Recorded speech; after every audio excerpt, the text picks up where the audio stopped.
Question? I do have a quick QID, and it's just clarity because it drove me All right, crazy. hold on. Let me go get the Kaplan Q bank. Is it a Kaplan question? Yes, it is. Yes, it is. Okay, let me go get the Kaplan Q bank. Do, do, do, do.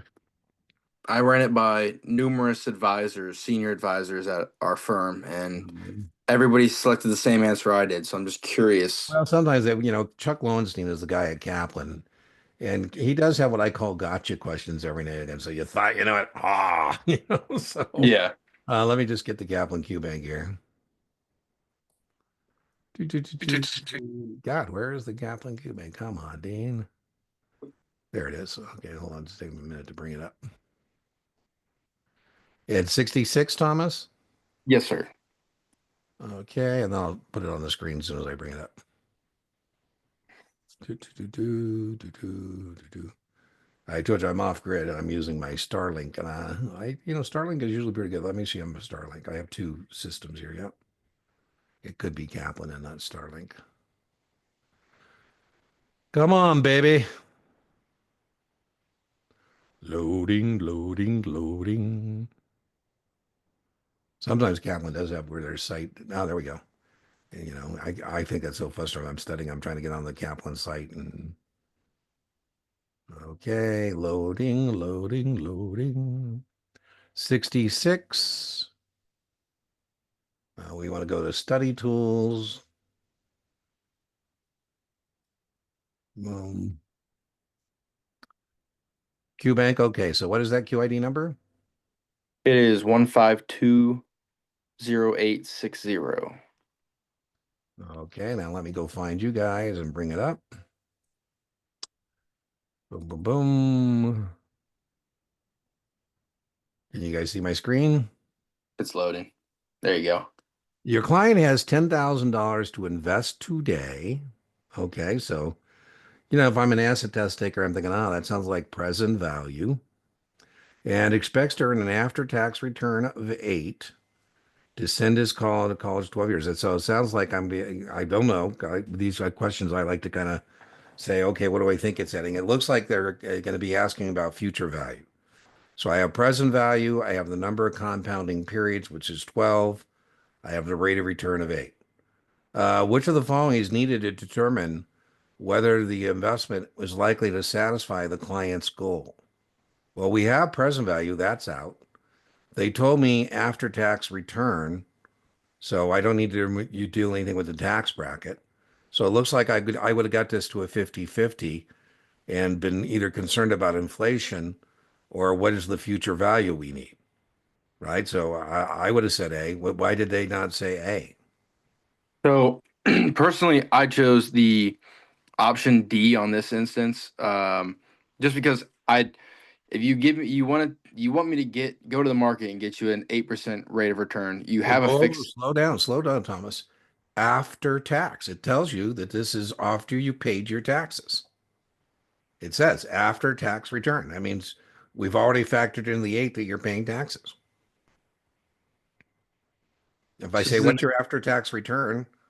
And you tell me 8, that means maybe you got 10 or 11, but you took it down to 8 because you had to pay your taxes. Are we clear? Does that not make sense? I don't know if I'm getting my own way of I think you making sense of all of this I because think I you are mean, getting your own way. I think this is where you're outsmarting yourself. Sometimes most of the time it's a blessing to have the brain power to outsmart yourself, but not on this test, right? So I disagree with your advisors there. I mean, to me, by the way, just as a test taker in general, I'm kind of being a jerk a little bit. But the minute we hear $10,000 today, we should be thinking present value, right? Today. And then we should almost go, okay, I bet this is going to be some future value kind of thing. So we need to know how much money we're going to need in the future. And so now we say, okay, if we can get 8% and how much money we're going to have in 12 years, and that number is either going to be more or less than what we need, right? So I kind of understand what you're saying, but the key word is after tax. They've told you this return has already been netted of the taxes. I guess my whole thought process is how am I supposed to go find something that's an after-tax yield of 8% if I Well, don't you know what? know? Listen. This is for all of us. Whether it's Kaylee, Joy, Thomas, Jillian, all of you are in the series exam fantasy land. Seven or SIE, or your case, Thomas 66. And it sounds like, yes, you brought the real world into the fantasy land. There is nothing in this about the real world and getting an 8% return. If they tell you 8% on the test, you say, oh man, I don't think you could do it. I give them this question too, like, oh, where are we going to get that? Historically, the stock market has done close to that. But yeah, your point, good news when you guys pass, you get to leave your series exam fantasy land. I'm stuck here permanently. No wonder I'm demented. I never get to leave. Right. So yeah, I think there you did bring in some extra stuff into this question. I mean, the question is, it stands, and I told you, guy Kaplan does this guy named Chuck. There's the present value. There's my rate of return. There's my number of compounding periods. And so now I need to know what is the client's goal because what I'm going to calculate is the future value, right? That's what I'm going to do when I do that. And that'll either be enough to pay for the college or not, but I need to know what the college cost is, right? So I'm going to I don't usually take Chuck Lowenstein. He's the subject matter expert at Kaplan. And I don't usually take his side in a controversy like this. But on this one, I'm with Chuck. I'm with Chuck on this one. You made me feel better about that. I appreciate it. You bet. Anything else? Okay. Best of luck Friday, Kaylee. Right on. We're sending good testing vibes. All right, everybody. I got to get to our book club meeting. So I'll see you for the next. Usually, if I don't have one up, when I get through with the one, I either today or tomorrow morning, I put up the next one.